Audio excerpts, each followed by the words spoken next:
Hello everyone, welcome to my channel. তোমরা আমার আগের ভিডিও দেখেই বুঝতে পেরে গেছো যে আমি এখন বিয়ে বাড়িতে আছি, আর আজকে হচ্ছে রিসেপশন। তাই সবাই মিলে রেডি হয়ে চলে গেলাম, আর আমার বাবুকে নিয়ে আমি খেতে বসে পড়লাম।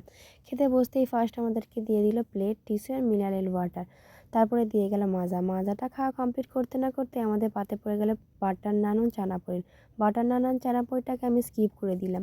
তারপর ফ্রায়েড রাইস ও চিলি চিকেন খুব সুন্দর খেতে ছিল। তারপরে পাতে পড়ে গেল প্লেন রাইস, মাছের মাথা দিয়ে মুগ ডাল দিয়ে ঝুরি আলু ভাজা। লেবু চিপে মাছের মাথা দিয়ে মুগ ডাল আর ঝুরি আলু ভাজা দিয়ে খেতে খুব সুন্দর লেগেছিল।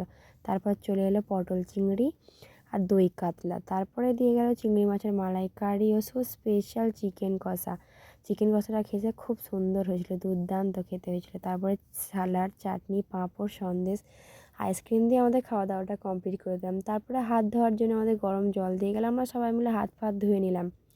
ধুয়ে নেওয়ার পরে আমরা এবারে স্টার্টারের দিকে চলে যাবো। স্টার্টারে অনেক কিছু বসেছিল, কিন্তু দুদিন ধরে বিয়েবাড়ি খাচ্ছিলাম, তাই জন্য আর কিছু ভালো লাগছিল না। তাই আমি ফুচকাটাই বেছে নিলাম। আমরা সবাই মিলে ফুচকার দিকে চলে গেলাম। ফুচকা টুচকা খেয়ে দিয়ে নিয়ে আমার মিনি ব্লগটা শেষ করলাম। বাই বাই বন্ধুরা।